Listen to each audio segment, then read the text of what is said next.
자, 안녕하십니까. 반갑습니다. 10년차 트레이더 백정현입니다. 여러분들 XRP 오늘도 하락이 아닌 여전히 양봉을 만들어주면서 가격들을 잘 방어하고 있는 중이에요. 그죠? 단기 7일평 위로 올라오면서 단단하게 가격을 추가적인 상승을 강하게 나오고 있지는 않지만 가격 방어를 하려고 하는 모습이 보여요. 그래서 자, 오늘은 XRP에 대한 새로운 빅 이슈가 있습니다. 진짜 여러분들 깜짝 놀랄 거예요. 이 빅 이슈하고 그 다음에 기술적 분석으로 향후 반등이 어떤 식으로 나올지에 대해서 제가 이야기를 해드릴게요. 그러니까 오늘 영상 진짜 집중하고 잘 들으셔야 될 겁니다. 자, 그동안 하락에 지치신 여러분들한테 오늘 한 줄기 단비가 될 수 있는 이야기를 해드릴 거니까 집중해서 끝까지 시청하셨으면 좋겠어요. 자, 여러분들 오랜만에 블랙록에 대한 이야기가 나왔습니다. 상당히 기대가 되죠. 블랙록이 뭔가 움직임을 보여준다는 거는 확실히 새로운 기대감을 가질 수밖에 없다는 겁니다. 지금 여기서 아부다비 이사회에서 중동 전략 강화를 하겠다. 그리고 XRP에게 열린 기회 보자고요. 블랙록이 왜 아부다비에서 회의를 열었을까요? 자, 블랙록 다들 잘 알고 계시잖아요. 세계 최대의 자산운용사. 1경원 이상의 자금을 운영을 하는 자산운용사입니다. 그죠? 자, 아랍에미리트 아부다비에서 첫 글로벌 이사회를 개최했어요. 블랙록 CEO 누구죠? 레리 핑크가 참석을 했습니다. 야, 이게 대박이에요. 레리 핑크가 직접적으로 참여한 거는 손에 꼽힐 정도거든요. 아랍에미리트 왕족, 정부 핵심 인사도 같이 동참을 했다. 엄청난 무언가가 아부다비에서 진행이 된다 이겁니다. 그죠? 주제는 AI, 첨단 기술, 글로벌 투자 재편, 중동 금융 전략 강화예요. 즉, 블랙록이 중동을 다음 핵심 투자의 허브로 공략을 한다. 이렇게 볼 수 있습니다. 자, 그런데 이게 왜 XRP한테 기회가 오고 있을까라는 거예요. 자, 리플은 이미 메나 지역, 중동 북아프리카죠. 결제, 송금, 네트워크 구축을 가장 많이 해온 기업 중에 하나입니다. 그리고 두 번째로 두바이 금융감독청 DFSA 라이선스까지 취득하면서 규제 환경까지 아부다비에서 선점한 상태입니다. 자, 그리고 마지막 세 번째, 중동은요 원래 송금 외환 시장의 규모가 파이가 크죠. 블록체인 기반 결제에 가장 적극적인 지역이에요. 기관 투자자가 몰릴 수밖에 없고 리플 XRP 생태계가 이미 직접적인 수혜를 보고 있는 지역이다. 이 지역에 바로 블랙록이 진입을 한다 이겁니다. 자, 그러면 이런 시나리오가 생겨요. 블랙록은 XRP 투자를 미국에서 직접적으로 하는 것이 아니라 우회해서 아랍에미리트에서 이 리플 즉 XRP에 투자를 진행할 가능성이 높다. 왜? XRPL 뭐죠? 리플 레저를 이용해서 충분히 기술력을 인정하고 있는 부분이기 때문에 두바이의 자금 시장, 금융 시장을 이용해서 충분히 수익을 벌어낼 수 있는 전략을 짠 게 바로 블랙록이라는 거죠. 그죠? 자, 생각을 해봐요. 미국 내에서 블랙록이 XRP ETF를 요청을 한다면 이미 그거에 대한 냄새를 맡고 XRP 가격은 엄청나게 성장을 하겠죠. 그죠? 그럼 블랙록이 진입할 때는 이미 가격이 충분히 상승이 나와 있을 때라는 거죠.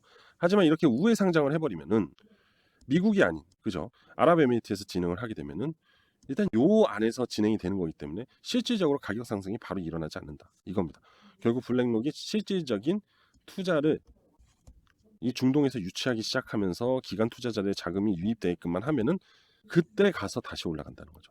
그러니까 좀 더 쉽게 얘기하면 블랙록은 XRP의 시세를 올릴 타이밍을 조절하고 있다. 이렇게 보면 됩니다. 확실히 블랙록의 덩치를 본인들도 잘 알기 때문에 조절을 한다라고 볼 수 있을 것 같습니다. 상당히 뭐 우리한테는 굉장히 긍정적인 얘기죠. 단지 시간을 조금 더 투자를 해야 된다는 점이 아쉬울 뿐이지만 결국은 강한 상승을 도모할 또 공룡이 진입을 했다라고 얘기를 할 수 있는 겁니다. 자, 그리고 이거 보시면 여기 진짜 너무 정리가 잘 돼 있는데 블랙록의 중동 강화는 해당 지역의 금융 및 블록체인 산업에 대한 제도적 신뢰를 높이면서 리플 등 기업에게 전략적 기회를 안겨줄 것이다라는 거죠. 근데 정말 리플은요 이미 두바이에서 자리를 잡은 상태예요. 확실히. 그래서 두바이의 이 리플레저가 생태계가 확실하게 깔려 있는 상태에서 블랙록이 진입한다는 건 엄청난 긍정적인 효과를 볼 수 있다 이렇게 얘기할 수 있습니다. 기대돼요 진짜로. 자, 그리고 여전히 ETF에 대한 이야기는 계속 이어갈 수밖에 없을 것 같아요. 그레이스케일하고 프랭클린 템플턴이 미국에서 XRP 현물 ETF 출시를 준비 중이라고 합니다. 저는 프랭클린 템플턴도 중요하지만 전 그레이스케일 효과가 굉장히 크다고 봐요. 이거는 바로 이더리움 ETF 때 좋은 효과를 얻었거든요, 사실. 그레이스케일이라는 운용사가 ETF를 승인을 받게 되면은 확실히 ETF 시장에서는 주목을 받게 되더라고요. 가장 큰 주목은 당연히 블랙록이죠. 근데 블랙록 다음으로 많은 관심을 받는 게 그레이스케일입니다. 확실히 뭔가 그러니까 이런 것 같아요. 굉장히 신뢰도가 높다 이렇게 볼 수가 있어요. 자, 그래서 계속 이어가면은 비트와이즈 등 기존의 ETF가 이미 출시를 했고 그 흐름 위에 추가 대형 자산 운용사들이 순차적으로 진입을 하고 있잖아요. 거기에 리플 CEO 브래드 갈링하우스가 추수감사절 전 러시라고 했어요. 러시가 시작된다. 이렇게 언급하면서 급반등에 대한 가능성을 시사를 하고 있어요. 갈링하우스가 얘기하는 추수감사절은 몇 월 며칠이에요? 11월 27일입니다. 아직 3일 정도 여유가 있어요. 그죠? 그리고 현재 리프 움직임이 반등이 나오고 있죠. 제가 말씀드린 대로 가격 방어를 정확하게 잘 하고 있다는 점, 그 점은 먼저 머릿속에 넣어 주셨으면 좋겠어요. 그래서 지금 여기서 의미하는 게 뭐냐? 대형 자산 운용사들이 XIP에 대한 제도적 접근이 뭐다? 본격화되었다. 이렇게 해석을 하시면 돼요. 자, ETF 출시 그리고 기간 자금 유입. 그 다음에 어떻게 돼요? 출시와 자금이 유입되니까 당연히 유동성이 증가하겠죠. 그럼 이 유동성이 증가한다는 것은 볼륨이 증가한다. 즉 거래량이 증가한다는 것은 가격 반등이 이루어질 수 있다는 시나리오가 만들어진다는 거예요. 맞잖아요. 항상 이 유동성이 증가를 해야지만 가격이 상승이 나옵니다. 제가 누누이 계속해서 말씀드렸던 이야기죠. 그죠? 근데 그게 11월 27일 전 추수감사절 전에 강한 상승을 만들어낼 수 있는 모멘텀 트리거가 작용할 수 있다. 이렇게 해석을 하시면 됩니다. 아시겠죠? 자, 여러분들 차트를 보면서 이야기를 하자고요. 자, 일단은 XRP 보시면 제가 분명히 어제 영상에서 말씀을 드렸습니다. XRP는 현재 명확한 가격 방어를 너무나 잘하고 있다. 왜? 바로 이 구간이죠. 이 구간을 세력들의 평단이 만들어진 상황인데 여기를 깨면은 세력들도 손실을 보기 시작을 한다. 그럼 세력들이 손실을 보기 시작을 한다면 리스크가 발생이 되잖아요. 그러면은 최대한 방어를 하기 위해서 매도를 하기 시작한다는 거죠. 근데 이 매도가 뭐 우리처럼 뭐 1억, 1천만 원 막 이런 게 아니에요. 수천억의 매도가 나올 수도 있습니다. 그냥 내리꽂는다고요. 근데 이게 가격을 해치지 않고 매도를 할 수는 없기 때문에 대량의 매도세를 만들어주면 세력도 마찬가지로 손실을 보게 됩니다. 그럼 너도 나도 손실을 보게 되고 다시 끌어올리려면 너무나 많은 자금이 필요하다는 거죠. 그래서 세력들이 바보가 아닌 이상은 현재 이 명확한 가격대를 이탈하려고 하지 않는다 이겁니다. 그죠? 자, 그리고 보세요. 지금 보시면 단기적으로 캔들이 반등을 하면서 빨간색 라인 단기 7 이동평균선 위로 캔들이 위에 있죠. 이건 뭡니까? 단기적 강세 흐름을 만들어 주는 중이에요. 하지만 제가 말씀드렸다시피 원웨이로 이렇게 올라가는 적은 거의 없어요. 결국 바닥을 확실하게 만들어 주고 반등을 가야 됩니다. 그러려면 어떻게 될까요? 기술적 분석상으로 바로 이렇게 올라와줘야 돼요. 결국 단기 7일평을 좀 횡보시키면서 캔들이 돌파하면서 올라가줘야 된다. 이해되시죠? 지금 여기서 상승을 하니까 대량 물량이 많이 매수가 됐을 거란 말이죠. 그런데 이 매수세를 그대로 끌고 가는 게 아니라 한 번 더 털어주고 반등을 올리면서 역해된 숄더 흐름을 만들어주고 상승이 나온다는 겁니다. 그죠? 이해되시죠? 그러면서 32평까지 저항을 만들어주고 다시 눌렸다가 돌파를 하면서 세력선을 또 추가 이렇게 돌파한다. 그래서 1, 2, 3 상승 3볼륨을 만들어주면서 다시 박스권 상단까지는 안착을 할 수가 있다. 이렇게 얘기를 합니다. 그리고 여러분들 지금 금리 인하에 대한 부분이 사실상 안 좋죠. 그런데 파월이 갑자기 말을 바꾸기 시작을 했어요. 비둘기파적인 성향으로 변하기 시작을 했다. 그래서 12월 달 금리 인하에 대한 기대감이 스물스물 이렇게 새싹같이 살아나고 있다. 이렇게 볼 수 있습니다. 그래서 전체적으로 조정은 확실하게 나왔고 그거에 대한 반등세를 뭔가가 거시적인 부분이 만들어주지 않을까라는 기대감이 있습니다. 이 기대감에 앞서 이야기 드렸던 블랙록 호재들, ETF 호재들, 그레이스케일 이런 호재성 이슈들이 있잖아요. 그게 변동성을 좀 더 키워주지 않을까. 그래서 빠르게 박스권 상단으로 올려주지 않을까 이런 기대감이 있습니다. 자, 11월 27일 갈링하우스가 분명히 얘기했어요. 반등의 전환점이 나올 수 있다. 한번 우리 기대를 해보자고요. 그죠? 자, 비트코인 잠깐 볼게요. 우리가 시장을 안 볼 수가 없어요. 현재까지는 여전히 XRP하고 비트코인은 커플링 효과를 만들어내고 있기 때문에 자, 비트코인 차트를 보시면 단기 7일평을 돌파하지는 못했습니다. 그죠? 그리고 지금 조정을 받고 있는데 강한 하락 조정이 나오고 있잖아요. 이건 일시적인 전일 상승분에 의한 조정이다. 그럼 이 조정은 어떻게 될까요? 이런 식으로 움직이겠죠. 이 시세를 누가 받아요? XRP가. 그리고 시장 다른 알트들이 받겠죠.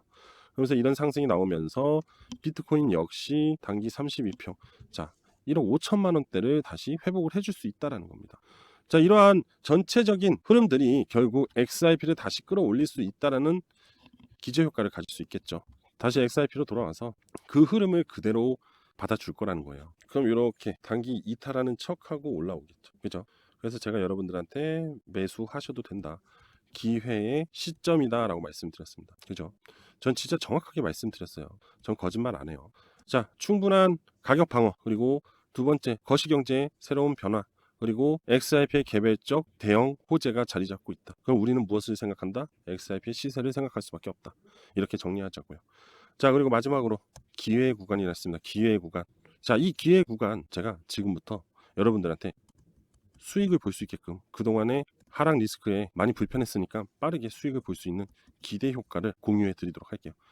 자, 돈 벌러 갑시다. 집중해서 잘 들어보세요. 지금 이 코인 같은 경우는요, 상장 후에 강한 조정을 받았습니다. 그죠? 그리고 나서 상당 기간의 횡보의 흐름을 가져갔어요. 근데 그냥 아무 의미 없는 횡보가 아니라 여기에 거래량들이 지금 나온 걸 볼 수 있습니다. 그죠? 이런 거래량들이 계속 나왔다는 거는 세력들이 매집을 한 흔적이라고 보시면 돼요. 투자 시장에는 이런 얘기가 있어요. 횡보의 기간이 클수록 상승의 흐름도, 왜냐면 세력들이 매집을 한 기간이 길면 길수록 상당히 많은 물량을 매수를 했을 거 아닙니까? 그죠? 그럼 이 상당한 물량을, 많은 돈을 투자했기 때문에 시세를 강하게 높이는 게 맞아요. 그래야지만 돈을 벌 수 있으니까. 가성비라는 게 있잖아요. 시간 대비 수익률. 대략 이 코인도 한 3년 정도 매집이 진행이 됐습니다. 참고로 이 코인은 원화마켓 빗썸에 상장되어 있는 코인이에요. 여러분들도 확인하실 수 있습니다. 바로 오닉스 코인이에요. 빗썸에 오닉스라고 쳐보시면 그대로 이 차트 흐름이 그대로 나옵니다. 3년 동안 매집 이후에 어떻게 됐냐? 바로 강하게 상승이 나왔어요. 대략 어느 정도 상승이 나왔냐면은 바닥도 아니에요. 1차 상승 이후 이 2차 조정 구간에서부터 잰 거거든요. 고점까지 1801%, 총 18배 이상 상승이 나왔다. 여러분들이 100만 원을 넣어놨으면은 1880만 원이 됐다. 어마어마하죠. 자, 그래서 저도 이 구간, 이 십자가 시그널이 응집된 이 구간 있죠. 1차 파동 이후 조정파. 저는 이제 엘리엇 파동을 이용한 거거든요. 1파, 2파, 3파. 근데 1파 때는 사실 저는 보지도 못했어요. 1파 이후 2파 때 이 십자가 시그널이 군집이 되는 걸 보고, 야, 이 장기간 매집 이후 이런 상황이 발생이 되면 분명히 강한 3파동이 발생이 될 것이다 라고 예상을 합니다. 그래서 이런 파동을 볼 수 있었는데, 그래서 어떻게 됐냐? 자, 보시게 되면은 1719%라는 수익률을 얻게 되고요. 이게 수익금입니다. 5억 1,500만 원의 수익금을 얻었어요. 3천만 원을 투자해가지고. 저는 이때 정말로 강력한 시드를 얻게 됐습니다. 그래서 이 시드를 기반으로 지금은 상당히 큰 수익을 계속해서 모아가고 있는 중입니다. 확실히 이런 한방이 기본적으로 투자 시드를 만들게 되면은 투자적인 앞으로 향후 흐름에 상당한 도움이 되는 건 맞아요. 그래서 제가 이런 경험을 살려서 여러분들한테 이 오닉스 코인과 같은 흐름을 가지고 있는 코인을 하나 공유 드리려고 합니다. 저도 정말 오랜만에 이 코인을 또 찾았습니다. 그렇기 때문에 이번에는 여러분들과 같이 공유를 할 예정이니까 지금부터 잘 들어보세요. 자, 바로 이 코인입니다. 이 코인도 원화마켓에 다 상장이 돼 있어요. 업비트에도 상장이 돼 있고 빗썸에도 상장이 돼 있습니다. 이 코인은요, 2023년부터 매집이 시작이 됐습니다. 대략 2023, 2024, 현재 2025, 약 3년간 세력들이 매집을 하고 있는 중입니다. 자, 지금 보시면 이게 지금 위에 있는 게 여러분들한테 공유드릴 코인이고요. 이 하단이 오닉스 코인이에요. 근데 이 오닉스를 매집한 구간 있죠. 이 구간이 현재 이 코인과 굉장히 싱크로율이 유사합니다. 자, 보세요. 상승, 상승, 매집, 상승, 매집, 상승, 매집, 상승, 매집, 상승이에요. 이제 곧 강한 급등이 나오려면 얼마 남지 않았다라는 것을 보여주고도 있어요. 상당히 유사합니다. 그리고 3년 동안 매집을 했기 때문에 이 코인도 터지기 시작하면은 굉장히 강하게 상승이 나올 수밖에 없다라는 것을 오닉스 코인으로 학습이 되었어요. 자, 그럼 앞으로 제가 소개해드릴 코인 향후 어떻게 될까요? 이렇게 될 겁니다. 지금 보수적으로 잡아서 그렇지 오닉스 코인은 1500% 이상 갔어요. 자, 근데 저는 보수적으로 1500% 정도를 예상을 하고 그 이상으로 상승하겠지만 이렇게 얘기를 할게요. 우리가 머리에서 꼭대기에서는 팔 수가 없어요. 저도 앞전에 오닉스도 꼭대기에서 판 게 아닙니다. 어깨 구간에서 판 거예요. 그렇듯 여러분들도 어깨 구간에서 판다고 예상을 했을 때 1500% 이상의 상승이 나올 가능성이 높은 바로 이 코인. 이 코인에 대한 정보, 코인명, 매수 타점, 재료에 대한 부분을 모두 공유를 해드릴 겁니다. 이 코인에 대한 모든 정보를 받아보실 분들은 저한테 신청을 하시면 됩니다. 제가 영상 내에서 공유를 못하는 이유는 유튜브 정책도 있고요. 만약에 이거를 공유를 해버리면은 너도 나도 사버리기 때문에 수급이 꼬이면은 세력들이 움직이지 않고 물량을 털어버릴 수가 있습니다. 그럼 오히려 여러분들의 가격대가 문제가 될 수가 있고 심리적으로 약해질 수 있기 때문에 저한테 신청하신 분들한테만 공유를 드리도록 하겠습니다. 자, 그래서 신청 방법은요, 제 개인 번호 010-5890-6321 010-5890-6321로 저한테 숫자 7이라고 문자 하나 보내주시면 현재 관련된 모든 정보를 싹 다 전달해 드리도록 할게요. 숫자 7이라고 현재 보이는 전화번호로 문자 하나 보내주시기만 하면 됩니다. 아시겠죠? 무조건 보내드리니까 지금 바로 고민하지 마시고 앞으로 다가올 기회에 투자를 해보자고요. 아시겠죠?